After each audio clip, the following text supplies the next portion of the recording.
Hello friends. आप सभी को मेरा प्यार भरा आदाब और नमस्कार।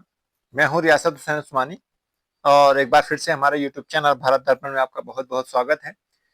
जैसा कि हम जो है डेली जो इम्पोर्टेंट न्यूज होती हैं उस पर हम चर्चा करते हैं। तो आइए शुरू करते हैं। आज 16 मार्च 2026 को जो इम्पोर्टेंट न्यूज है उन पर जो है हम चर्चा करेंगे। तो देखिएगा, सबसे पहले हम आर्थिक दर्पण की बात करें तो यहाँ पर अगर हम आर्थिक दर्पण को देखते हैं तो सेंसेक्स की अगर हम बात करते हैं, क्योंकि देखिए सैटरडे और संडे जो है, क्योंकि स्टॉक मार्केट जो है वो बंद रहता है और ये जो सेंसेक्स और निफ्टी जो है उसी के संदर्भ में फ्राइडे को जो लिया गया था वही है। और यहाँ पर जो है देखेंगे कि 74,563 जो है पॉइंट पर क्लोज हुआ था। अगर हम बात करें निफ्टी की तो निफ्टी जो है 23,155 पॉइंट पर जो है ये क्लोज हुआ था। अगर हम वहीं जो है डॉलर की बात करें तो डॉलर जो है 92 रुपीज 30 पैसा की जो है हाईएस्ट पीक पर जो है अब तक चल रहा है। तो ये हमने देखा। इसी की जो है आगे बढ़ते हुए अगर हम बात करते हैं गोल्ड की, तो गोल्ड जो है अगर हम आज की कीमत देखते हैं तो 1,62,300 रुपीज जो है इसकी कीमत हो चुकी है। वहीं अगर सिल्वर यानी चांदी की अगर हम बात करते हैं तो 2,65,200 रुपीज इसकी जो है प्राइस हो चुकी है। तो ये हमने देखा जो है कुछ चीजें ऐसी हैं जो लगातार जो है अपनी जो जियो पॉलिटिक्स जो हम देख रहे हैं उसके बेस्ड पर जो है ये लगातार जो है इसमें चेंजेस आ रहे हैं। तो आगे बढ़ते हैं और नेक्स्ट देखते हैं पश्चिमी एशिया में महासंग्राम के चलते जो इंपॉर्टेंट न्यूज है उसको लेकर के। देखिएगा, ईरान ने जो है अमेरिकी सैन्य अड्डों पर बनाया निशाना और इजराइल पर ड्रोन और मिसाइलों से रखे हमले जारी। यानी जो है अगर हम बात करते हैं ईरान की तो ईरान जो है लगातार जो है अमेरिकी सैन्य अड्डों को जो है और साथ ही साथ जो है इजराइल पर भी जो है ड्रोन और मिसाइलों से हमला कर रहा है। अगर हम इसके दूसरी तरफ देखते हैं तो इसराइल और अमेरिका की तरफ से भी जो है भारी गोलीबारी की जा रही है ईरान की तरफ और जो है बहुत से लोग जो है वहां पर भी मारे जा चुके हैं। कल हमने देखा भी था कि जो इंटरनेशनल मान लीजिए ह्यूमन राइट्स की वॉच है तो वो जो संस्था है उस पर जो है उसने कड़ी निंदा भी जताई है। तो ये लगातार जो है ये इसकी स्थिति को देख रहे हैं। तो देखिएगा, जैसा कि हमने बताया था कि एक बार फिर से बता देख लेते हैं। देखिए पश्चिम महासंग्राम में जो है पश्चिम एशिया के महासंग्राम में क्या हो रहा है।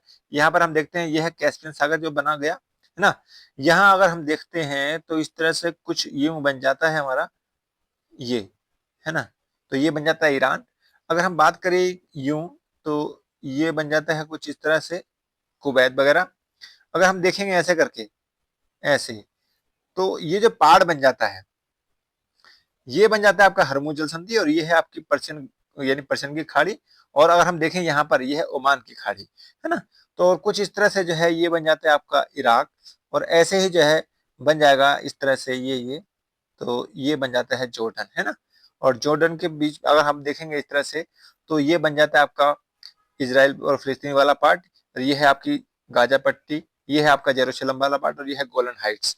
कुछ इस तरह से जो है मैप बन जाता है और नीचे को जो आता है इस तरह से बन के ये आता है आपका सऊदी अरबिया वाला पार्ट। ये सऊदी अरबिया बन जाता है, ये बन जाता है इस तरह से, है ना। और ऊपर देखेंगे तो इस तरह से ये बन जाता है आपका सीरिया वाला पार्ट, यानी सीरिया है और ये है आपका लेबनान। और इधर देखेंगे इधर इधर जो है ये साइप्रस वगैरह बन जाता है। तो हमने ये स्थिति देखी थी, कई बार देख चुके हैं इसको। ये ईरान है, जॉर्ड ये ईरान हो गया, ये इराक हो गया, ये जॉर्डन है, ये सीरिया है, ये लेबनान है, ये साइप्रस है ना। ये आपका जो है अगर हम यहाँ देखें फिलिस्तीन और इजराइल वाला पार्ट ये है और नीचे को सऊदी अरबिया वगैरह आ जाते हैं। तो ये हम कई बार देख चुके हैं, इसको समझ चुके हैं। और कहाँ है हरमुज जल संधि, ये है। और यहीं पर जो है खर्ग आइलैंड जो है जिसको अमेरिका ने जो है कल तबाह भी किया, यानी इजराइल और अमेरिका ने जो है मिलकर इस पर तबाही मचाई थी। तो वही है यहाँ पर खर्ग आइलैंड, यहाँ पर हरमुज की जल संधि के बिल्कुल बराबर में है ना। तो देखा था हमने। अब हम देखेंगे नेक्स्ट जो है न्यूज है वो है संसद में आज भी हंगामे के आसार हैं, क्योंकि इसका मुख्य कारण क्या है। क्योंकि जैसा कि हम जानते हैं कि जो मुख्य चुनाव आयुक्त जो है ज्ञानेश्वर कुमार जी के खिलाफ जो है महाभियोग की जो है प्रक्रिया लाई जा रही है और उस पर प्रस्ताव पर जो है आज घमासान हो सकता है। और संसदीय अगर इतिहास में देख रहे हैं तो पहली बार जो है ऐसा हो रहा है कि किसी के जो है जो ऐसे मुख्य चुनाव आयुक्त हैं कि पहली बार जो है ऐसा महाभियोग लाया जा रहा है, यानी इम्पीचमेंट जो है बात करते हैं तो ऐसा पहली बार हो रहा है कि किसी यानी कि जो मुख्य चुनाव आयुक्त हैं उनके खिलाफ ऐसा महाभियोग लाया जा रहा है। जैसे हमने देखा था कि महाभियोग लाने के लिए जो है अगर हम बात करते हैं चाहे वो लोकसभा और राज्यसभा में जो है 2/3 बहुमत जो है यहाँ पर मिलना चाहिए और 2/3 यहाँ पर मिलना चाहिए। यानी तभी जाकर जो है इसको हटाया जा सकता है, अन्यथा इसको नहीं हटाया जा सकता है ना। तो अगर हम बात करते हैं ये है।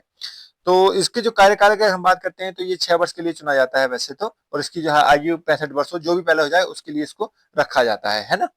तो इस संदर्भ में हमने देखा। इस मामले में अगर हम देखते हैं तो देखिएगा पहले ही जो है लोकसभा के 130 सदस्य और राज्यसभा के जो है 63 सांसदों ने, यानी कुल मिलाकर 193 जो है सांसदों ने क्या कर दिया, इसका साइन कर दिए हैं कि हम जो है इस पे महाभियोग के जो है मतलब पक्ष में हैं। तो ऐसा माना जा रहा है कि 193 सांसदों ने पहले ही हस्ताक्षर कर दिए हैं इस मामले में।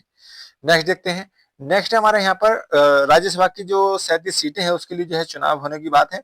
तो देखिएगा जो हमारी जो कह सकते हैं कि राज्यसभा की 37 सीटें हैं तो उन पर जो है चुनाव हो रहा है और आज जो है 10 राज्यों में जो है इन सीटों पर 26 उम्मीदवारों को पहले ही हो चुका है निर्बाध चुनाव। यानी 10 राज्यों में जो है जो 37 सीटें हैं उन पर चुनाव होने वाला है और उसमें जो है मान के चलिए 26 उम्मीदवार जो है पहले ही जो है मतलब कह सकते हैं कि 26 उम्मीदवारों का जो है पहले निर्बाध निर्वाचन हो चुका है। इसमें सीएम नीतीश कुमार की सीट बनाई जा रही है कि तय है कि ऐसा है कि सीएम नीतीश कुमार जो है वो राज्यसभा में जा रहे हैं।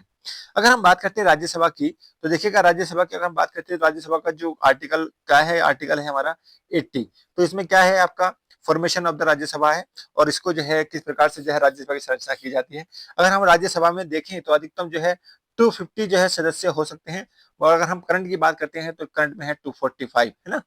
तो ये अगर हम बात करते हैं इसमें तो इसमें जो है 245 में अगर हम बात करते हैं तो 12 जो है 12 सदस्य जो है अपॉइंटमेंट किए जाते हैं, यानी नियुक्ति की जाती है किसके द्वारा, यानी प्रेसिडेंट द्वारा। जो हमारे प्रेसिडेंट होते हैं उनके द्वारा जो है इसको क्या किया जाता है यानी अपॉइंटमेंट किया जाता है, जो कि कला के क्षेत्र में हो या खेल के क्षेत्र में हो, कोई विशेष जो है उनका योगदान दिया जा रहा हो। तो ऐसे व्यक्ति जो है 12 व्यक्ति होते हैं उनको जो है प्रेसिडेंट नॉमिनेट कर देता है ना। तो ये होता है। वहीं अगर बात करते हैं बचे हुए जो 233 सदस्य हैं तो 233 में क्या होता है, इनके जो 1/3 सदस्य हैं उनका जो क्या होता है, 1/3 सदस्य का जो होता है प्रति जो है 2 साल में जो है निर्वाचन होता है ना। तो इस तरह से बनते हैं। तो ये 1/3 सदस्य का जो निर्वाचन हो रहा है उन्हीं में से शामिल है। ये जो 37 सीटें हैं उसी में से भरी जा रही हैं। जहां तक अगर हम बात करते हैं राज्यसभा जो है कैसा है, एक परमानेंट जो है हम कह सकते हैं एक सदन है और इसके जो है सदस्यों की जो मतलब हम इसके कह सकते हैं इसकी सदस्यों की मतलब रिटायरमेंट होती है, न कि राज्यसभा का विघटन होता है। तो सदस्यों की अगर हम बात करें तो सदस्य जो है जो सदस्य की मतलब कह सकते हैं वो 6 वर्ष तक जो है वो चुने जाते हैं, है ना। 6 वर्ष तक चुने जाते हैं। इनका कार्यकाल होता है 6 वर्ष के लिए और ये जो है मान के चलिए इनकी जो चुनने की योग्यता कम से कम होती है वो 30 वर्ष इनको पूरी कर ली है उन्होंने, तभी जो है वो इसमें राज्यसभा में आ सकते हैं, अन्यथा वो नहीं आ सकते। और ऐसा मतलब ये एक प्रोविजन है ना। अगर हम बात करें कि जो इलेक्शन होता है तो इलेक्शन जो है वही होता है अनुपातिक जो पद्धति होती है अनुक्रपातिक, है ना। अनुपातिक क्रम से जो है इसको रखा जाता है कि हम किस प्रकार से इसको जो पहला, दूसरा, तीसरा इस तरह से जो है दिया जाता था, तो उस प्रकार से हम यहाँ पर रखते हैं। तो एक विशेष प्रकार का जो है यहाँ पर अनुक्रमण पद्धति द्वारा जो है इलेक्शन किया जाता है ना। तो वहीं अगर हम बात करते हैं इसमें जो सदस्य हैं कौन इसमें निर्वाचन जो कौन करता है, तो इसके जो हम बात करें तो विधानसभा के जो सदस्य होते हैं ना, निर्वाचित सदस्य, वही इसमें वोट डाल सकते हैं, दूसरा कोई व्यक्ति इसमें वोट नहीं डालता है। तो हम कह सकते हैं विधानसभा के निर्वाचित जो सदस्य होते हैं वही इसमें इसको वोट करते हैं और उसी आधार पर जो है इसका इनका जो है निर्वाचन किया जाता है ना। तो ये होता है। अगर हम देखते हैं कि जो मान लीजिए राज्यसभा होती है उसके जो सभापति कौन होते हैं, वो होते हैं राष्ट्रीय मतलब जो हमारे राष्ट्रीय उपराष्ट्रपति होते हैं वही इसके जो है मतलब कह सकते हैं किस मतलब जो सभापति होते हैं, है ना। तो वो ऐसे माना जाता है कि जो है उसको पदेन सभापति के रूप में माना जाता है कि उपराष्ट्रपति जो है राज्यसभा के सभापति मतलब सभापति होंगे, है ना। ये है। अच्छा नेक्स्ट देखते हैं। सोनिया गांधी की नागरिकता का मामला अगर हम बात करते हैं तो उस मामले में जो है आज उनकी कोर्ट में सुनवाई हो रही है। देखिए मामला क्या था, मामला ये है कि एक याचिकाकर्ता ने कहा है कि जो है अपनी उन्होंने जो है अपनी नागरिकता से पहले ही जो है वोटर के रूप में अपना नाम पंजीकृत कराया था। इस मामले जो है एफआईआर दर्ज की गई थी। तो इस संदर्भ में जो है ये यहाँ पर नागरिकता का मामला सामने आया है। अगर हम नागरिकता की बात करते हैं तो आर्टिकल जो है आर्टिकल मतलब हमारे कहा मतलब जो भाग है अगर हम बात करते हैं भाग 2 में आता है और आर्टिकल की अगर हम बात करते हैं तो देखिए किस किस में आते हैं आर्टिकल में। तो आर्टिकल में अगर हम देखेंगे तो देखिएगा 5 में क्या आता है, 5 में वो आता है कि मान के चलिए 5, 6, 7, 8 इस तरह से और 9, है ना। तो देखिएगा 5 में क्या आता है, 5 में आता है जब हमारा जो देश है उस समय जब आजाद हुआ तो उस समय कौन कौन लोग जो है वहां पर हैं कि हमारे जो है उनको नागरिक होंगे यानी नागरिकता होगी। 6 की अगर हम बात करते हैं तो 6 ऐसे लोग हैं जो उस समय पाकिस्तान से इंडिया आ गए थे, तो ऐसे लोगों के लिए नागरिकता का प्रावधान है। और अगर हम 7 की बात करते हैं तो ऐसे लोग हैं जो इंडिया से पहले पाकिस्तान गए फिर जो है वो इंडिया आ गए। तो ऐसे लोगों के लिए जो है वो अनुच्छेद यानी आर्टिकल 7 में दिया गया है कौन से लोग जो है वो नागरिक होंगे। वहीं जो है अगर 8 की बात करते हैं तो 8 जो है बताता है कि जो उस समय विदेश में थे, यानी विदेश में रह रहे थे, उन लोगों की नागरिकता किस प्रकार से तय होगी। तो ये जो है आधार होगा हमारा आर्टिकल नंबर 8 से। वहीं अगर 9 की बात करते हैं तो 9 में ये होता है कि कोई भी अगर व्यक्ति जो है कहीं विदेश में रह करके या किसी भी प्रकार से अगर दूसरे देश की नागरिकता ले ली हो तो उसकी प्रकार से जो है उसकी नागरिकता किस प्रकार से खत्म होगी, तो वो ये 9 में है। वहीं अगर हम 10वें और 11वें में बात करें तो 10वें और 11वें में क्या है, 10वें और 11वें में है आपका संसद जो है उसके मतलब नागरिकता के अधिनियम बनाइए और उसी का जो है उसी के मतलब नियमानुसार जो है पालन किया जाएगा नागरिकता संबंधी प्रावधानों का। तो ये ऐसा जो है ये नागरिकता संबंधी कुछ प्रावधान हमने देखे, है ना। ये हमने देख लिया। इसके बाद में हम देखेंगे, देखिए विदेश मंत्री जयशंकर जो एस जयशंकर हैं आज ब्रुसेल्स में यूरोपियन संघ की जो है एक शीर्ष नेताओं के साथ मीटिंग करेंगे और ये जो है माना जा रहा है कि ऐसी जो है ये बहुत ही मतलब कह सकते हैं अहम मानी जा रही है ऐसा दौरा कि उस समय जो है अगर हम बात करते हैं वर्तमान स्थिति को देखते हुए तो जो पॉलिटिक्स की जो स्थिति है उस हिसाब से अगर बात करें व्यापारिक हो या रणनीतिक हो इसमें जो है विस्तार से चर्चा की जाएगी। अगर हम बात करें देखिएगा जो ब्रुसेल्स है तो ब्रुसेल्स हम बात की अगर देखेंगे तो ये यूरोपियन पार्ट का यानी यूरोप वाला पार्ट है। इसमें देखेंगे तो ऐसा करके बन जाता है, हम देखेंगे ये है ना, ये बन जाता है, ये बन जाता है हमारा स्पेन, है ना, ये पुर्तगाल हो गया, इसके बाद फ्रांस आ जाता है ऐसे करके फ्रांस, तो यहाँ बन जाता है ब्रुसेल्स यहाँ पर, है ना, और नीदरलैंड भी यहीं पर बन जाता है ना, तो ये देश बन जाते हैं। तो यहाँ पर देखिए ब्रुसेल्स में जो है बेल्जियम, ब्रुसेल्स और ये जो है यहाँ पर हैं देश और यहीं से जो है हमारी जो है यूरोपियन यूनियन की जो संघ है उसके शीर्ष नेताओं की जो है यानी जो नेता है उनकी जो मीटिंग हो रही है और इसमें जो है क्या होता है यानी देखते हैं इसकी जो वर्तमान स्थिति है उसको आधार पर जो है माना जा रहा है बहुत ही महत्वपूर्ण है और वहां पर चर्चा भी जो है जियो पॉलिटिक्स को लेकर जो है बहुत ही मतलब गंभीर मुद्दों पर बातचीत होगी, तो ऐसा माना जा रहा है। अगर हम बात करते हैं यूरोपियन यूनियन की तो यूरोपियन यूनियन की अगर हम देखें तो इसकी जो है अगर हम इसके ओरिजिनल देखें, ओरिजिन जो है 1950 में अगर हम बात देखें तो इसकी जो ओरिजिन है तो ओरिजिन 1951 में हुई थी, लेकिन जो है अगर वर्तमान कंडीशन देखते हैं जो वर्तमान रूप आया इसका निकल के तो वो आया है 1995 में, है ना, तो ये 1995 में निकल कर आया है और इसमें जो है कुल मिलाकर के जो है 27 कंट्रीज हैं जिसमें मान लीजिए स्पेन, फ्रांस वगैरह ये सब, जर्मनी वगैरह ये सब कंट्रीज हैं। इसमें यूके शामिल नहीं है, ध्यान रखना, इसमें यूके यानी यूनाइटेड किंगडम, यूक्रेन ये शामिल नहीं है और जैसे सर्बिया वगैरह ये भी शामिल नहीं है। वहीं अगर हम बात करते हैं इसमें देखिएगा कौन से जो है पार्ट है इसकी यूरोपियन यूनियन के, तो यूरोपियन यूनियन के कौन से पार्ट हम देखते हैं एक बार।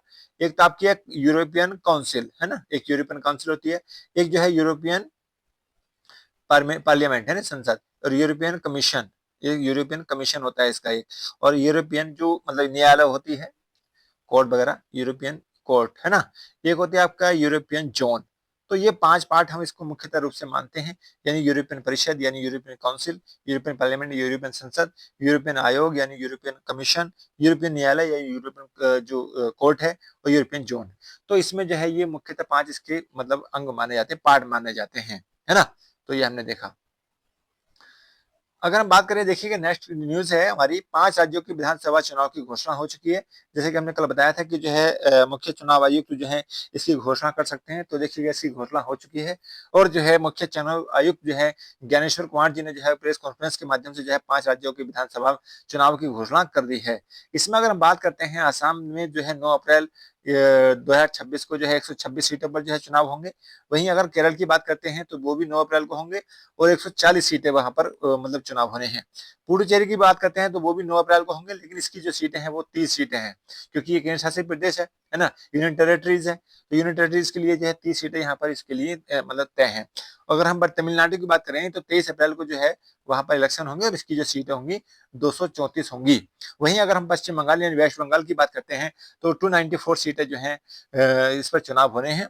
यानी कि हम कह सकते हैं कि 5 राज्यों में जो विधानसभा चुनाव हैं उनकी घोषणा के माध्यम से जो है पॉलिटिक्स जो है अब और जो है सक्रिय हो जाएगी और अपने अपने जो पार्टी के नेता हैं वो और सक्रिय रूप से अपने जो है वहां पर भाग भी लेंगे। जैसे कि हमने देखा जो है पश्चिम बंगाल में जो है बहुत सारी घोषणाएं जो है ममता बनर्जी ने भी की हैं, तो उसको लेकर के जो है वहां का जो विपक्ष है उसने भी जो है इस पर सवाल उठाए हैं, है ना। तो ये हमने देखी आज की जो इम्पोर्टेंट न्यूज है, तो ये देख ली हम सबने सब न्यूज है। तो आज के लिए हम बस यहीं पर रोकने का मतलब प्रयास करेंगे। तो जाने से पहले जो है मैं आप सभी से रिक्वेस्ट करूँगा कि हमारे यूट्यूब चैनल भारत दर्पण को जो है सब्सक्राइब कर लें और साथ ही साथ जो है जो नोटिफ़िकेशन की घंटी होती है उसको भी दबा दें, ताकि जो है आपकी जो ये हम वीडियो डालते हैं उसका नोटिफ़िकेशन जल्दी से जल्दी मिल जाए। तो आज के लिए बस इतना ही। जय हिंद, जय भारत, धन्यवाद।